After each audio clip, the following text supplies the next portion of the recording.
ਜੀ ਦੋਸਤੋ, ਇਹ ਜਿਹੜੇ ਰਸਤੇ ਤੇ ਅਸੀਂ ਜਾ ਰਹੇ ਹਾਂ ਨਾ ਇਸ ਟਾਈਮ, ਆਮ ਤੌਰ ਤੇ ਇਸ ਰਸਤੇ ਤੋਂ ਇਜਤਨਾਬ ਕੀਤਾ ਜਾਂਦਾ ਹੈ ਕਿ ਪਿੰਡੀ ਭੱਟੀਆਂ ਵਾਲੀ ਜਿਹੜੀ ਸੜਕ ਹੈ ਬਹੁਤ ਖਰਾਬ ਹੈ। ਤੇ ਮੈਂ ਕਿਹਾ ਚਲੋ ਉਹ ਦੋਸਤਾਂ ਨੂੰ ਜਿਨ੍ਹਾਂ ਨੂੰ ਨਹੀਂ ਪਤਾ ਕਿ ਕਿੰਨੀ ਕੁ ਖਰਾਬ ਹੈ ਜਾਂ ਕਿੰਨੀ ਕੁ ਠੀਕ ਹੈ, ਉਹਨਾਂ ਨੂੰ ਵਿੱਚੋਂ ਚੀਦਾ ਜਿਹੜਾ ਨਜ਼ਾਰਾ ਨਾ ਉਹ ਵੀ ਦਿਖਾ ਦਈਏ, ਤਾਂ ਕਿ ਜਿਹਨੇ ਇਹਤਿਆਤ ਕਰਨੀ ਇਹਤਿਆਤ ਕਰ ਲੇ, ਉਹ ਫਿਰ ਫੈਸਲਾਬਾਦ ਤੋਂ ਰਸਤਾ ਲੈ ਲਵੇ।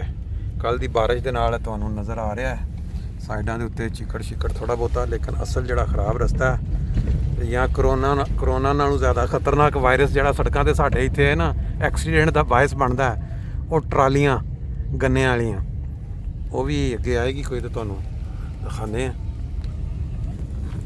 ਇਹ ਦੇਖੋ, ਇਹ ਜੇ ਉਹ ਚੀਜ਼ ਜਿਹੜੀ ਅਸੀਂ ਦੇਖ ਕੇ ਤੇ ਬੜਾ ਜਿਹਨੂੰ ਕਹਿੰਦੇ ਇਨਸਾਨ, ਹਾਂਜੀ ਇਹ ਦੂਜੇ ਪਾਸੇ ਸਰਗੋਦੇ ਨੂੰ ਨਿਕਲਦਾ, ਇੱਧਰ ਨੂੰ ਜਿਹੜਾ ਜਨਾਬ ਚਨਿਓੜ ਨੂੰ ਨਿਕਲੇਗਾ। ਤੇ ਇਹ ਦੇਖੋ ਜਿਹੜੇ ਬਾਰਿਸ਼ ਦੇ ਕਾਰਨਾਮੇ, ਉਹ ਜਿਹੜਾ ਰਸਤਾ ਖਰਾਬ ਵਾਲੀ ਗੱਲ ਆਣੀ है ना, वो मेरा ख्याल आगे जाके आएगी। आज फिलहाल तो असी ये नहीं, हम किस साइड पे इधर को जाना है हमने, ये वाले रास्ते से। अच्छा ये रास्ता ठीक है। मैं अच्छा वो सीधा सरगोदा निकलता, नहीं ये सीधा जाए तो सरगोदा। हाँ आगे सही है, चनोड़ क्रॉस करने के बाद। लो जी, पहुंचना था सुबह 8 बजे। अच्छा तो वो फिर मेरे साथ गए थे, मैं उनको लेके गया। नहीं ये तो गंदा रास्ता, तो उधर से नहीं आ सकते। वो नहीं, वो सरगोदा पिंडी पट्टियां दी मज़ाफ़ात, तरह ਦੀਆਂ ਚੌਂਪੜੀਆਂ, ਘਰ ਸੜਕਾਂ ਦੇਖੋ ਜੀ। तो ड्राइवर ने सारा पता सी होना ਜਾਂਦਾ ਸੀ। ਅੱਛਾ ਡਰਾਈਵਿੰਗ ਹਾਲ ਕਮਾਲ, पता लगता ਉਹ ਪਾਣੀ ਅੰਦਰ ਆ ਗਿਆ। ड्राइवर जाने बिल्कुल ठीक है। आपको एक उसका होता था, और वो भी ये काम नहीं था कि थी मेरे वाली साहब की आईडी कार्ड की कॉपी लगी, उसके बाद इत्तेमाद की बात आ जाती है। दी हुई हैं राइड्स जो कि मैं कैंसिल कर सकता हूँ, चाहे जो लेडीज एक मिल गई थी। अच्छा, यानी कि अगर कस्टमर ठीक नहीं है तो उसको भी ब्लॉक कर देते हो। ठीक है।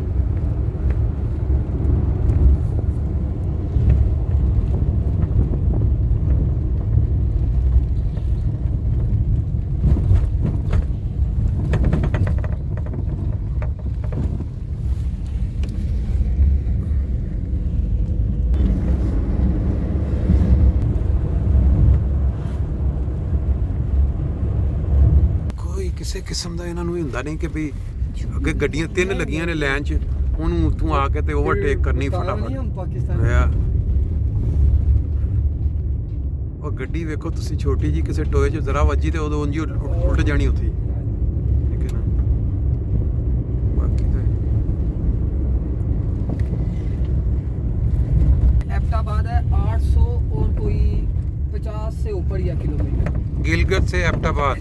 अच्छा आप वहाँ से निकला था। अच्छा कहीं रास्ते पे यानी कि चाय पीने के लिए खड़े हो गए या बस वॉशरूम के लिए चले गए, अच्छा, वरना कहीं भी नहीं स्टे किया, और मैं लगातार चलाते वापस लेके आया। ਲੋ ਜੀ, ਜਿਹੜਾ ਰਸਤੇ ਖਰਾਬ ਦੀ ਗੱਲ ਹੋ ਰਹੀ ਸੀ यही तो ਉਹ ਤੁਹਾਨੂੰ ਦਿਖਾ ਦਿੱਤਾ ਜੇ। ਇਹ ਜੋ ਵਾਲਾ ਬਾਰਿਸ਼ ਦੇ ਵਿੱਚ ਜਿਹੜੇ ਟੋਏ ਬਣੇ ਨੇ ਨਾ, ਇਹਨਾਂ ਦੇ ਵਿੱਚੋਂ ਹੁਣ ਗੱਡੀਆਂ ਜਿਵੇਂ ਨਿਕਲ ਰਹੀਆਂ ਨੇ, ਉਹ ਇੰਜੀ ਕਿ ਜਿਵੇਂ ਤੁਸੀਂ ਦਰਿਆ 'ਚੋਂ ਕਸ਼ਤੀ ਕੱਢ ਰਹੇ ਹੋ। ਆਹ ਦੇਖ ਲਓ ਤੁਸੀਂ ਇਸ ਸਾਈਡ ਤੇ ਵੀ।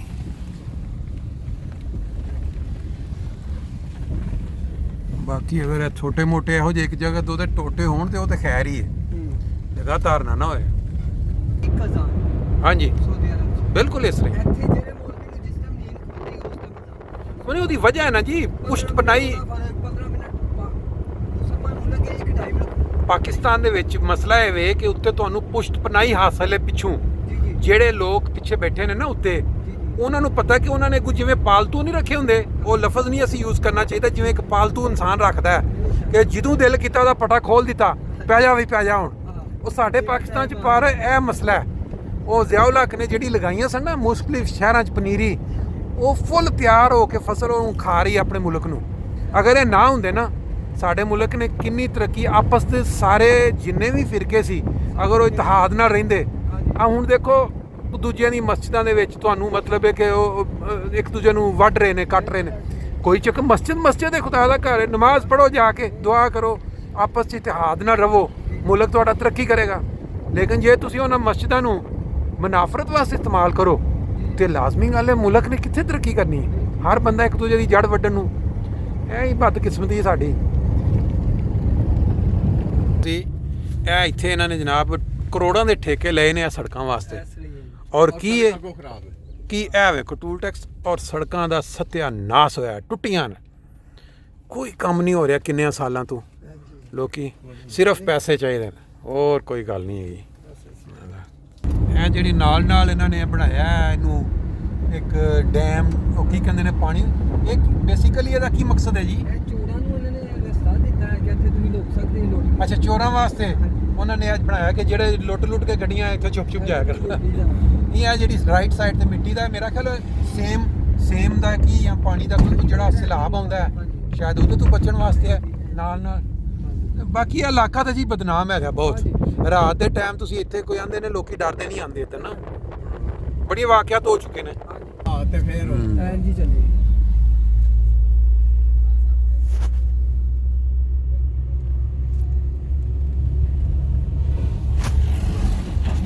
3 ਵਜੇ ਨੇ, ਇਸ ਟਾਈਮ ਰਸ਼ ਵੀ ਨਹੀਂ ਮਿਲਦਾ। ਰਸ਼ ਨਹੀਂ ਹੈਗਾ ਹਾਂਜੀ ਮੇਨ ਜੇ ਰਸ਼ ਦੇ ਟਾਈਮ ਆਓਗੇ ਨਾ ਫਿਰ ਹੋਰ ਪ੍ਰੋਬਲਮ ਹੋਣ, ਜਿਵੇਂ ਫਿਰ ਇੱਧਰ ਗੱਡੀ ਕਰ ਉੱਧਰ ਕਰ, ਉਹ ਸਾਰਾ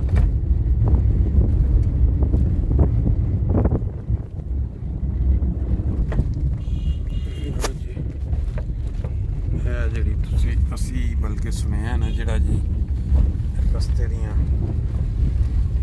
ਅਜੀਬ ਤਰ੍ਹਾਂ ਦੀ ਸ਼ੁਰੂ ਹੋ ਗਈ ਇਸ ਟਾਈਮ ਦੇਖ ਰਹੇ ਹੋ ਕੀ ਹਾਲਾਤ ਨੇ ਤਾਂ ਇਸ ਸੜਕ ਦੇ ਉੱਤੇ। ਕਿੰਨੀ ਸਪੀਡ ਤੇ ਚੱਲ ਰਹੇ ਜੀ ਇਸ ਟਾਈਮ ਤੁਸੀਂ? 20 ਦੀ ਸਪੀਡ ਤੇ ਨਾ? ਹਾਂਜੀ ਪਤਾ ਹੈ ਅਗਰ ਕਿਸੇ ਦੋਸਤ ਨੇ ਇੱਧਰ ਨੂੰ ਆਣਾ ਹੈ ਆਪਣੀ ਗੱਡੀ ਤੇ ਪ੍ਰਾਈਵੇਟ, ਤੇ ਉਹ ਫਿਰ ਬਚਾਉਣ ਦਾ ਵਾਸਤੇ ਹੀ ਹੈ 20 ਦੀ ਸਪੀਡ ਦੇ ਉੱਤੇ ਆਰਾਮ ਨਾਲ ਚੱਲੋ ਤਾਂ ਕਿ ਗੱਡੀ ਦਾ ਨੁਕਸਾਨ ਨਾ ਹੋਵੇ। ਟਾਈਮ ਦੀ ਖੈਰ ਹੈ, ਲੇਕਿਨ ਇਹ ਹੈ ਕਿ ਕਮ ਸੇ ਕਮ ਗੱਡੀ ਨੂੰ ਕੋਈ ਥੱਲੇ। ਇਹ ਕਿਹੜੀ ਜਗ੍ਹਾ ਹੈ ਭਲਾ ਜੀ ਸਾਈਡਾਂ ਤੇ ਕੋਈ? हर शेख ਹਾਂ हर शेख लिखे ਆਹੋ, ਤੇ ਦੁਕਾਨ ਸ਼ਕਾਨ ਦਾ ਨਾਮ ਹੋਣਾ, ਲੇਕਿਨ ਪਤਾ ਨਹੀਂ ਬਾਹਰ ਜਿਹੜੇ ਲੋਕ ਇੱਧਰੋਂ ਗੁਜ਼ਰਦੇ ਰਹਿੰਦੇ ਨੇ ਨਾ, ਉਹਨਾਂ ਨੂੰ ਕੋਈ ਆਈਡੀਆ ਹੋਏਗਾ ਕਿ ਇਹਦਾ ਨਾਮ।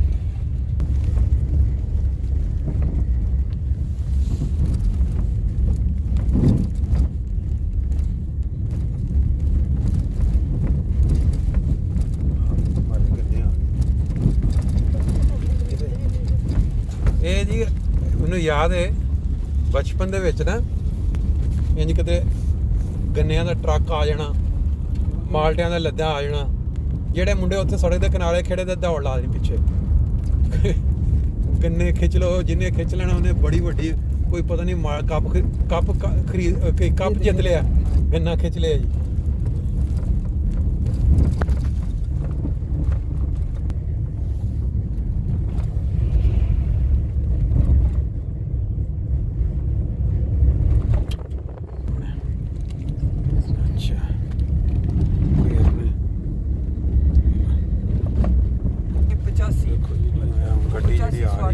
ਸਾਈਡ ਤੇ ਸਿਰਫ ਇਸ आंदे ने का इन्ना पता ਪਰਲੇ ਪਾਸੇ ਕੰਮ ਹੈਗਾ। ਉਹ ਤੁਸੀਂ ਭਾਵੇਂ ਅੱਗੇ ਜਿਹੜੀ ਤੁਹਾਨੂੰ ਚੀਜ਼ ਨਜ਼ਰ ਆ ਰਹੀ ਹੈ अच्छा ਇਹਨੂੰ ਕਹਿੰਦੇ ਨੇ ਪਾਕਿਸਤਾਨੀ ਸੜਕ ਦਾ ਕਿਲਰ ਵਾਇਰਸ। ਇਹ ਸੜਕਾਂ, ਇਹਨਾਂ ਸੜਕਾਂ ਦੇ ਉੱਤੇ ਇਹਨਾਂ ਨੇ ਪਤਾ ਨਹੀਂ ਕਿੰਨੀਆਂ ਲੋਕਾਂ ਦੀਆਂ ਜਾਨਾਂ ਲਈਆਂ ਨੇ। ਇਹ ਤੁਸੀਂ ਜਿਸ ਤਰ੍ਹਾਂ ਇਹਨੂੰ ਲੱਦਿਆ ਇਹਨਾਂ ਨੇ ਉੱਤੇ, ਰਾਤ ਦੇ ਟਾਈਮ ਕੋਈ ਲਾਈਟ ਨਹੀਂ, ਔਰ ਆ ਦੇਖੋ ਜਿਸ ਤਰ੍ਹਾਂ ਹਿੱਲ ਰਹੀ ਹੈ ਟੋਇਆਂ ਦੇ ਵਿੱਚ। ਕੋਈ ਬਈਦ ਨਹੀਂ, ਕੋਈ ਗੱਡੀ ਨਾਲੋਂ ਦੀ ਲੰਘਦੀ ਹੋਵੇ ਟੋਏ ਦੇ ਵਿੱਚ ਪਵੇ ਤੇ ਉਹਦੇ ਉੱਤੇ ਉਲਟ ਜਾਏ, ਔਰ ਇਹ ਇੰਨੀ ਖਤਰਨਾਕ ਲੇਕਿਨ ਚੱਲ ਰਹੀ ਬਿਲਕੁਲ। ਬਾਰਿਸ਼ ਦੇ ਦੌਰਾਨ ਇਹ ਹੁੰਦਾ, ਬਾਰਿਸ਼ ਦੇ ਦੌਰਾਨ ਇੱਥੇ ਪਾਣੀ ਟੋਇਆਂ 'ਚ ਬਿਲਕੁਲ ਫਿਲ ਅਪ ਹੁੰਦਾ ਹੈ। ਹਾਂ ਤੇ ਉਹ ਸੜਕ ਤੇ ਖੜਾ ਹੁੰਦਾ, ਤੁਹਾਨੂੰ ਪਤਾ ਹੀ ਨਹੀਂ ਹੁੰਦਾ ਡੂੰਘਾ ਟੋਇਆ ਕਿ ਬਿਲਕੁਲ ਅਕਸਰ ਉਹ ਬੇਸ਼ਤਰ ਨਾ ਆ ਜਿਸ ਤਰ੍ਹਾਂ ਹੁਣ ਟਰਾਲਾ ਆ ਰਿਹਾ ਇਹ ਉਹ ਕੀ ਕਰਦੇ ਨੇ, ਉਹਦੇ ਵੱਡੇ ਟਰੱਕ 'ਚ ਬੈਠੇ ਨੇ, ਗੱਡੀ ਵਾਲਾ ਕਾਰ ਵਾਲਾ ਸਮਝ ਰਿਹਾ ਕਿ ਮੈਂ ਆਪਣੀ ਸਾਈਡ ਤੇ ਜਾ ਰਿਹਾ, ਉਹ ਟੋਏ ਤੋਂ ਬਚਣ ਵਾਸਤੇ ਇੱਕਦਮ ਉਰਾਂ ਨੂੰ ਕਰੇ ਉਹ ਗੱਡੀ ਠਾਹ ਵਿੱਚ। ਇਹ ਪਿੱਛੇ ਜੀ ਹਾਦਸਾ ਹੋਇਆ ਸੀ ਤੇ ਫੈਸਲਾਬਾਦ ਉੱਤੇ, ਉਹ ਡੰਪਰ ਜਿਹੜਾ ਉਹਦੇ 'ਚ ਵੈਨ 'ਚ ਵੱਜਾ, ਇੱਕ ਐਡੀ ਕੋਚ, ਉਹ ਕੋਚ ਤੇ ਇੰਜ ਖਿਲਰ ਪਿਲਰ ਗਈ ਸਾਰੀ, ਤੇ ਉਹਦੇ ਵਿੱਚ ਮੁਕਾਮ ਉਸ ਐਟ ਦਾ ਸਪਾਟ ਹੀ ਪਤਾ ਨਹੀਂ ਕਿੰਨੇ ਡੈਥ ਹੋ ਗਈਆਂ ਸਨ ਨਾ। कोरियर सर्विस भी है। ਹਾਂਜੀ ਇੱਕ ਤੇ ਨਵੀਂ ਹੋਰ ਚੱਲੀ ਹੈ, ਤੁਸੀਂ ਆਪਣੇ ਜ਼ਮਾਨ ਪਾਰਕ ਤੋਂ ਤੁਸੀਂ ਬੈਠਦੇ ਹੋ ਨਾ ਵਹਾਂ ਤੇ, ਤੇ ਉਹਦਾ ਲਾਸਟ ਸਟਾਪ ਹੈਗਾ ਮੇਰੇ ਖਿਆਲ ਨਾਲ ਰਾਈਵੇਂਟ। ਅੱਛਾ 50 ਰੁਪਏ ਚ ਲੈ ਕੇ ਜਾਂਦੇ। ਅੱਛਾ ਉਹ ਠੀਕ ਹੈ, ਉਹ ਇੱਕੋ ਵਾਰੀ ਤੁਸੀਂ ਇੱਕ ਪ੍ਰਾਈਸ ਦੇ ਵਿੱਚ हाँ जी ਵੀ ਜਿੱਥੇ ਮਤਲਬ ਕਿ ਇੱਕ ਵਾਰੀ 50 ਦੇਣਾ ਭਾਵੇਂ ਜਿੱਥੇ ਉਤਰ ਜਾਓ, ਹਾਂਜੀ। ਪਹਿਲੇ ਦੇ ਉਤਰ ਜਾਓ ਭਾਵੇਂ ਐਂਡ ਤੇ ਚਲੇ ਜਾਓ, ਹਾਂਜੀ। ਹੈ ਦੇਣੇ 50 ਹੀ ਨੇ। जाइए। ਹਾਂ ਉਹ ਠੀਕ ਹੈ, ਉਹਨਾਂ ਨੇ ਉਹ ਸਰਵਿਸ ਚਲਾਈ ਹੈ ਜਿਹਨੂੰ ਕੋਚ ਸਰਵਿਸ ਕਹਿ ਸਕਦੇ ਹੋ ਜਾਂ ਕੋਈ ਰੂਟ। ਉਹਦੇ ਨਾਲ ਸਾਨੂੰ ਕਾਫੀ ਫਰਕ ਪਿਆ। ਅੱਛਾ ਤੁਹਾਡਾ ਯਾਨੀ ਉਹਦੇ ਉਹ ਨਾਲ ਇਹ ਫਰਕ ਪਿਆ ਜਿੰਨੇ ਯੂਨੀਵਰਸਿਟੀ ਦੇ ਸਟੂਡੈਂਟ ਵਗੈਰਾ ਹੈ ਨੇ ਉਹ ਉੱਥੋਂ ਘਰੋਂ ਨਿਕਲਦੇ ਨੇ ਸਵੇਰ ਘੰਟਾ ਤੱਕ। ਲੋ ਜੀ ਅਸੀਂ ਚਨਿਓੜ ਤੋਂ ਤਕਰੀਬਨ 8-9 ਕਿਲੋਮੀਟਰ ਕਿੰਨਾ ਰਹਿ ਗਿਆ ਜੀ ਚਨਿਓੜ ਇੱਥੋਂ ਦੱਸ ਰਿਹਾ ਮੈਂ 10 ਕਿਲੋਮੀਟਰ। ਨਹੀਂ ਨਹੀਂ ਉਹ ਸਾਹਮਣੇ 10 ਕਿਲੋਮੀਟਰ ਚਨਿਓੜ ਅਜੇ। ਹਾਂਜੀ। ਅੱਛਾ 10 ਕਿਲੋਮੀਟਰ ਰਹੂਗਾ ਤੇ ਇਹ ਤਕਰੀਬਨ ਰਸਤਾ ਜਿਹੜਾ ਮੇਰਾ ਇਸ ਤਰ੍ਹਾਂ ਦਾ ਸ਼ੁਰੂ ਹੋਇਆ ਤਕਰੀਬਨ 15 ਕਿਲੋਮੀਟਰ ਤੋਂ। ਜੀ, ਜੀ। ਇਹ ਸੜਕ ਜਿਹੜੀ ਹੈ ਨਾ ਛੋਟੇ ਛੋਟੇ ਟੋਟੇ ਵਿੱਚ ਟੁੱਟੀ ਹੈ ਇੰਨ ਚੀਜ਼ ਤੇ ਤਾਂ 20 ਦੀ ਸਪੀਡ ਤੇ ਤੁਸੀਂ ਚੱਲ ਸਕਦੇ ਹੋ ਅਗਰ ਗੱਡੀ ਬਚਾਣੀ ਹੈ। ਹਾਂਜੀ। 10-15 ਕਿਲੋਮੀਟਰ ਦਾ ਜਿਹੜਾ ਫਾਸਲਾ ਹੈ ਉਹ ਇੰਜ ਦੀ ਸੜਕ ਦੇ ਉੱਤੇ